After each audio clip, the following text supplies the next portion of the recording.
कबीरदास जी ने कहा कि काल करे सो आज करे सो अब, पल में परलय होएगी, बहुरी करेगो कब। समय के पास इतना समय नहीं है कि वो आपको फिर से समय दे सके, इसलिए आप जो करना चाहते हैं वो आज से ही शुरू करें। सुप्रभात, मैं हूं आपके साथ शालिनी खंडेलवाल। सबसे पहले नजर मुख्य गतिविधियों पर। संसद के शीतकालीन सत्र की आज से होगी शुरुआत। 22 दिसंबर तक चलेगा 17वीं लोकसभा का अंतिम पूर्णकालिक सत्र। 19 दिन की अवधि में होंगी कुल 15 बैठकें। 4 राज्यों के विधानसभा चुनाव के नतीजे घोषित। बीजेपी ने राजस्थान सहित 3 राज्यों में हासिल किया जादुई आंकड़ा। तेलंगाना में कांग्रेस ने बीआरएस की हैट्रिक रोकी। आज होगा मिजोरम के भाग्य का फैसला।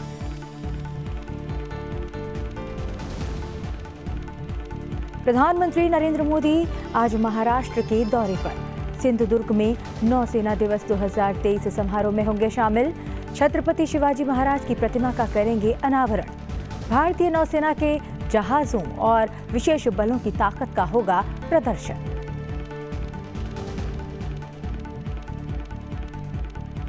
बंगाल की खाड़ी के ऊपर तेजी से बढ़ रहा चक्रवाती तूफान मिचौंग। कैबिनेट सचिव की अध्यक्षता में राष्ट्रीय संकट प्रबंधन समिति की बैठक। साइक्लोन से निपटने के लिए राज्य सरकारों और केंद्रीय मंत्रालयों सहित विभागों की तैयारियों की समीक्षा। और भारत ने ऑस्ट्रेलिया से जीती T20 सीरीज। 4-1 से जीती भारतीय टीम। सीरीज का आखिरी मुकाबला रहा रोमांचक। 6 रन से जीता भारत। सुप्रभात में अब बात विस्तार से। संसद का शीतकालीन सत्र आज से शुरू होने जा रहा है।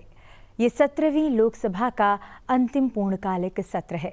इस दौरान 19 दिन की अवधि में कुल 15 बैठकें होंगी। ये सत्र 22 दिसंबर तक चलेगा। सत्र के दौरान 18 विधेयकों को सूचीबद्ध किया गया है, जिनमें जम्मू कश्मीर और पुदुचेरी में महिला आरक्षण अधिनियम के प्रावधानों को बढ़ाने के लिए 2 और औपनिवेशिक काल के आपराधिक कानूनों को बदलने के लिए 3 विधेयक शामिल हैं। लोकसभा सचिवालय द्वारा जारी बुलेटिन के अनुसार सरकार एक विधेयक लाने की भी योजना बना रही है, जिसमें कश्मीरी प्रवासियों, पाकिस्तान से विस्थापित व्यक्तियों को प्रतिनिधित्व प्रदान करने के लिए जम्मू और कश्मीर विधानसभा की ताकत 160 से बढ़ाकर 114 करने का प्रावधान है। विधेयकों के अलावा सरकार ने सत्र के दौरान प्रस्तुति, चर्चा और मतदान के लिए वर्ष 2023-24 के लिए अनुदान की अनुपूरक मांगों के पहले बैच को सूचीबद्ध किया है। सत्र के पहले दिन यानी लोकसभा में आज केंद्रीय विश्वविद्यालय संशोधन विधेयक 2023 पेश किए जाने के लिए सूचीबद्ध है। वहीं अधिवक्ता संशोधन विधेयक 2023 विचार और पारित किए जाने के लिए सूचीबद्ध है। राज्यसभा में आज के कामकाज की बात करें तो राज्यसभा में आज डाकघर विधेयक 2023 विचार और पारित किए जाने के लिए सूचीबद्ध है। साथ ही आज सदन में पैसे लेकर प्रश्न पूछने के मामले में लोकसभा की एक समिति की रिपोर्ट भी पेश करने के लिए सूचीबद्ध है। इस रिपोर्ट में तृणमूल नेता महुआ मोइत्रा को निचले सदन से निष्कासित करने की सिफारिश की गई है। सरकार आज से शुरू हो रहे संसद के शीतकालीन सत्र में किसी भी मुद्दे पर चर्चा के लिए तैयार है। दोनों सदनों की सुचारू कार्यवाही सुनिश्चित करने के लिए सरकार ने शनिवार को नई दिल्ली में सर्वदलीय बैठक बुलाई। इस बैठक में विभिन्न राजनीतिक पार्टियों के नेता शामिल हुए। बैठक की अध्यक्षता लोकसभा में सदन के उपनेता राजनाथ सिंह ने की। बैठक के बाद संसदीय कार्य मंत्री प्रहलाद जोशी ने कहा कि सरकार ने सभी दलों से संसद की कार्यवाही सुचारू रूप से चलाने में सहयोग की अपील की है। प्रधानमंत्री नरेंद्र मोदी आज महाराष्ट्र के दौरे पर रहेंगे। इस दौरान वे महाराष्ट्र के सिंधुदुर्ग में नौसेना दिवस 2023 समारोह में भाग लेंगे। साथ ही छत्रपति शिवाजी महाराज की मूर्ति का अनावरण करेंगे। इसके अलावा भारतीय नौसेना के जहाजों और विशेष बलों की ताकत का प्रदर्शन भी प्रधानमंत्री देखेंगे। प्रधानमंत्री तारकरली समुद्र तट, सिंधुदुर्ग से भारतीय नौसेना के जहाजों, पनडुब्बियों, विमानों और विशेष बलों के परिचालन प्रदर्शन को देखेंगे। नौसेना दिवस हर वर्ष 4 दिसंबर को मनाया जाता है। सिंधुदुर्ग में नौसेना दिवस 2023 समारोह छत्रपति शिवाजी महाराज की समृद्ध समुद्री विरासत को श्रद्धांजलि है, जिनकी जल व्याघ्र से नया नौसेना ध्वज प्रेरित है। इसे पिछले साल अपनाया गया था, जब प्रधानमंत्री ने पहले स्वदेशी विमान वाहक INS विक्रांत को नौसेना में शामिल कराया था। नौसेना दिवस के अवसर पर हर साल भारतीय नौसेना के जहाजों, पनडुब्बियों, विमानों और विशेष बलों द्वारा परिचालन प्रदर्शन आयोजित करने की परंपरा है। ये परिचालन प्रदर्शन लोगों को भारतीय नौसेना द्वारा किए गए मल्टी डोमेन ऑपरेशन के विभिन्न पहलुओं को देखने का अवसर प्रदान करता है। ये जनता के लिए राष्ट्रीय सुरक्षा के प्रति नौसेना के योगदान पर प्रकाश डालता है। इसके साथ ही ये नागरिकों के बीच समुद्री चेतना को भी बढ़ाता है। रविवार को 4 राज्यों के विधानसभा चुनाव के परिणाम सामने आ गए। मध्य प्रदेश, छत्तीसगढ़ और राजस्थान तीनों राज्यों में बीजेपी ने जीत हासिल की, तो वहीं तेलंगाना में कांग्रेस ने जीत हासिल की है। जीत के बाद प्रधानमंत्री नरेंद्र मोदी ने कहा कि विधानसभा चुनावों में भारतीय जनता पार्टी की जीत आत्मनिर्भर भारत, ईमानदारी, पारदर्शिता और सुशासन की जीत है। नई दिल्ली में पार्टी मुख्यालय में बीजेपी कार्यकर्ताओं को संबोधित करते हुए प्रधानमंत्री नरेंद्र मोदी ने कहा कि पार्टी की ये जीत ऐतिहासिक और अभूतपूर्व है। प्रधानमंत्री ने कहा कि ये सबका साथ, सबका विकास की विजय है। उन्होंने कहा कि आज आत्मनिर्भर भारत का संकल्प जीता है और वंचितों को तरजीह देने और देश के विकास के लिए राज्यों के विकास का विचार जीता है। प्रधानमंत्री ने कहा कि पहली बार मतदान करने वाला हर मतदाता और हर पिछड़ा व्यक्ति भाजपा की जीत में अपनी विजय महसूस कर रहा है, क्योंकि वे विकसित भारत देखना चाहते हैं। मेरे परिवारजनों, विधानसभा चुनाव के नतीजों ने पॉजिटिव एनर्जी का एक ऐसा प्रवाह शुरू किया है जिसे आज पूरा देश महसूस कर रहा है। इस शक्ति ने विकसित भारत के लिए तैयार हुई नींव को और मजबूत कर दिया है। हमें ये ऊर्जा बनाए रखनी है, हमें ये शक्ति बढ़ाते रहना है। हमें 140 करोड़ भारतीयों के विश्वास को जगाए रखना है। हमें जन जन को अपने साथ जोड़ना है। हमें हर मन को समझना है। हमें सबको साथ लेकर चलना है। हमें हर एक को अमृतकाल की विकास यात्रा का साथी बनाना है। जो हमसे दूर है, हमें उनके पास पहुंचना है। जिन्हें संदेह है, हमें उनमें भरोसा जगाना है।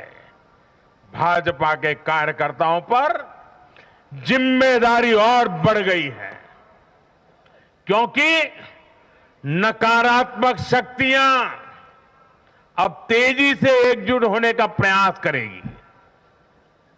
देश को बांटने वाली ताकतें अब एड़ी चोटी का जोर लगाएगी। समाज में खाई पैदा करने वाले अब नए मौके तलाशेंगे।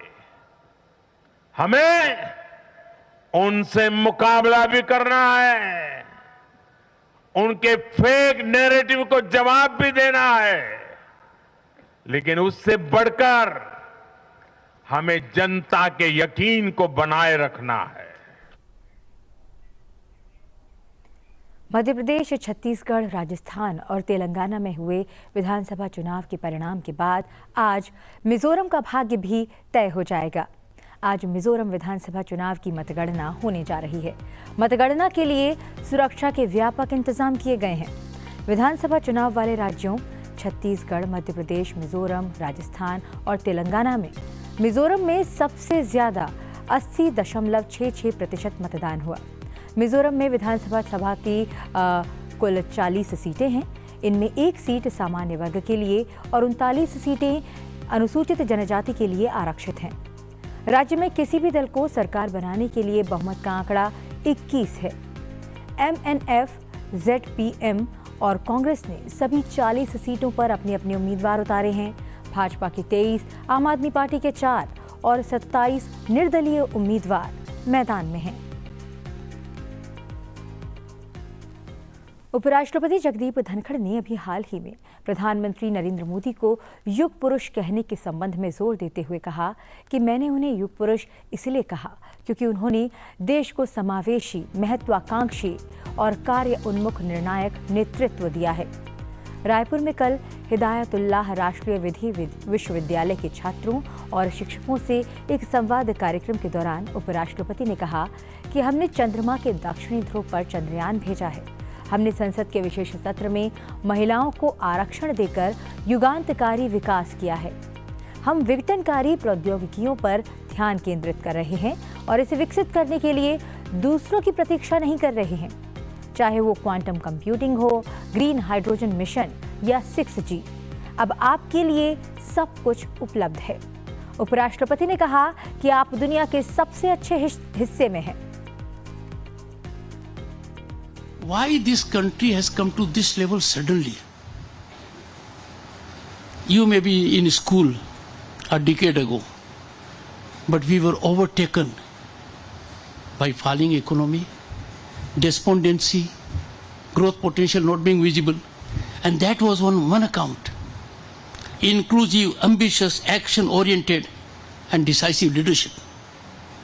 Some people say, at this position, holding the august position of Vice President of India, is it not really saying something about the executive?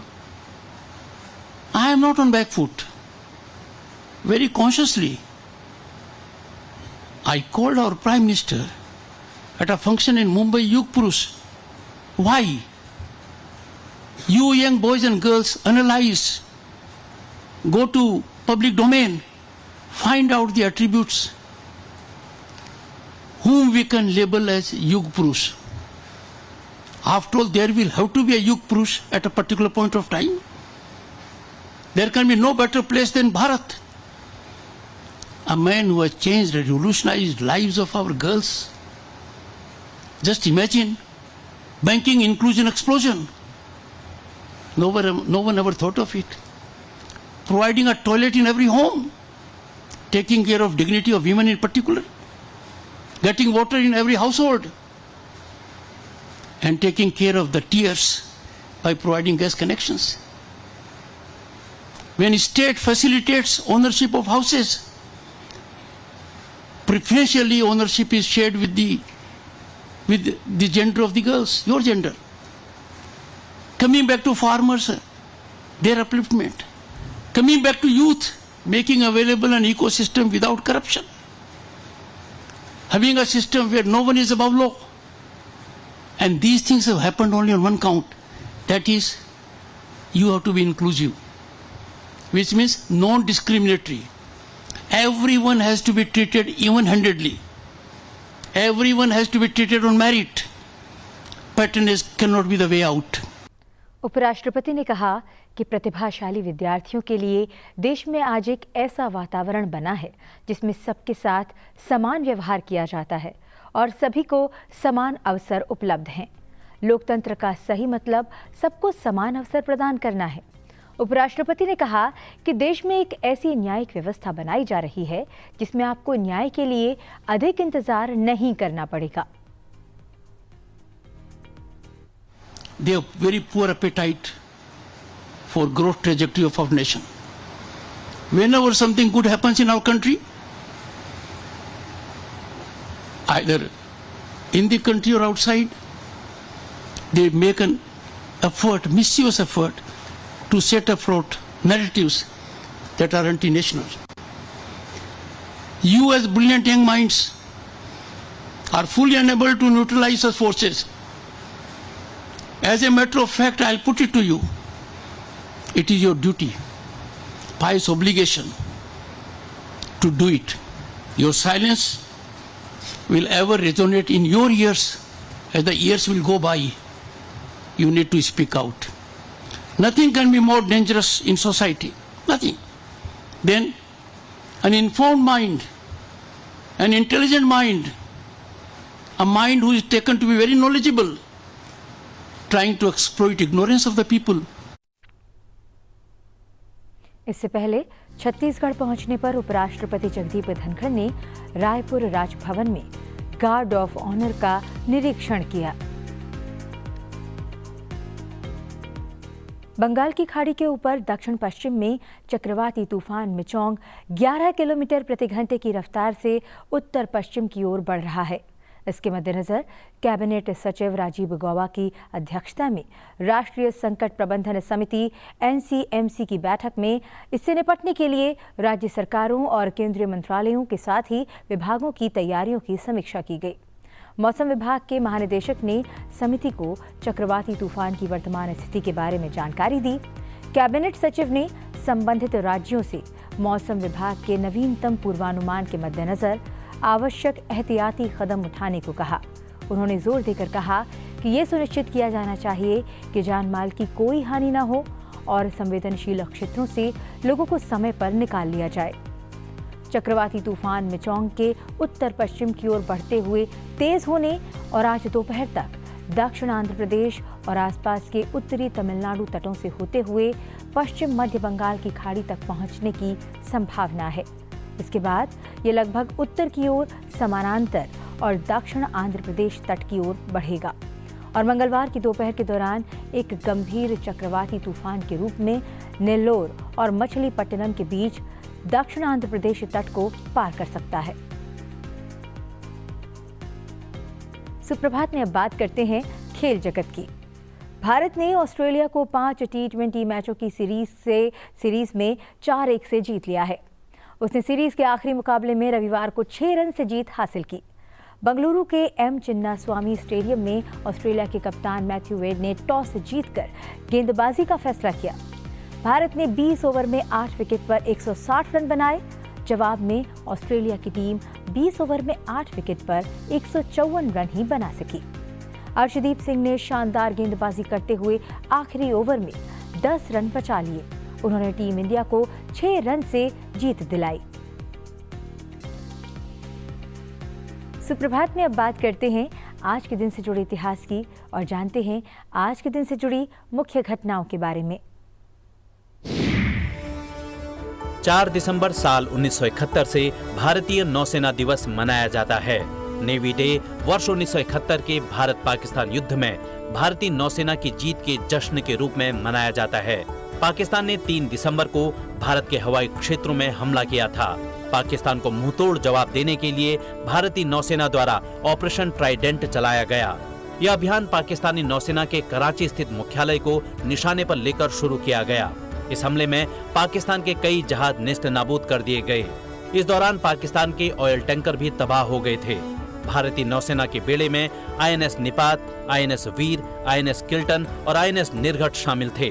Bharat के युद्ध बेड़ों द्वारा पाकिस्तान के PNS Khyber, MV Venus challenger, PNS मुहाफिज और PNS शाहजहां को नेस्त नाबूद किया गया। पाकिस्तानी नेवी के लगभग 250 जवान इस युद्ध में मारे गए थे। 4 दिसंबर साल 1829 को ब्रिटिश सरकार ने भारत में सती प्रथा पर रोक लगाई। आज ही के दिन तत्कालीन ब्रिटिश भारत के governor general lord William Bentinck ने बंगाल सती विनियमन किया था। इस कानून के अनुसार ब्रिटिश सरकार के अधिकार क्षेत्र में आने वाले स्थानों में सती प्रथा पर प्रतिबंध लगा था। सती प्रथा का विरोध समाज सुधारक राजा राममोहन राय और अंग्रेज अधिकारी विलियम कैरी व विलियम सिलमन समेत कई लोगों ने किया था। यह एक ऐसी कुप्रथा थी जिसमें पति की मौत होने पर पति की चिता के साथ ही उसकी विधवा को भी जलाया जाता था। 4 दिसंबर साल 1996 को नासा ने मार्स पाथफाइंडर को प्रक्षेपित किया। पाथफाइंडर एक अमेरिकी रोबोटिक स्पेसक्राफ्ट है। इस मानव रहित अंतरिक्ष यान को फ्लोरिडा के केप कैनेवरेल से मंगल ग्रह की सतह का पता लगाने के लिए लॉन्च किया गया।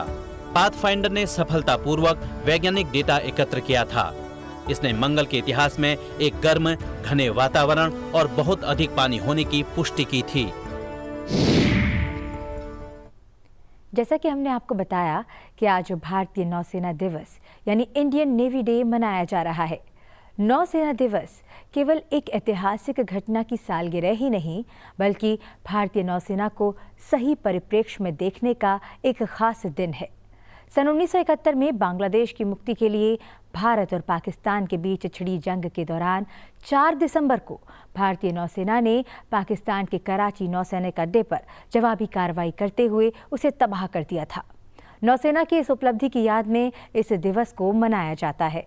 आइए चलते चलते आपको छोड़ जाते हैं भारतीय नौसेना की कीर्ति और शौर्य को दिखाती कुछ झलकियों के साथ। आप बने रहिए सनसेट टीवी के साथ। मुझे दीजिए आज्ञा। नमस्कार।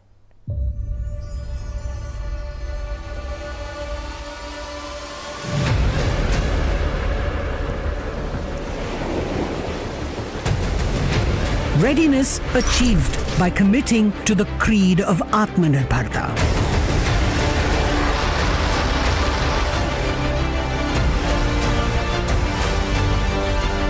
Self-reliance on the world stage.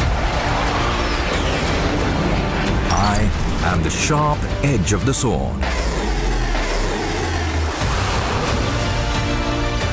Nestled in the nation's quiver. I am the Indian Navy.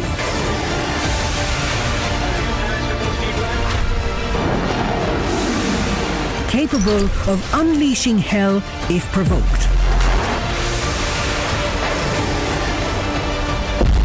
I am a combat-ready, Credible cohesive,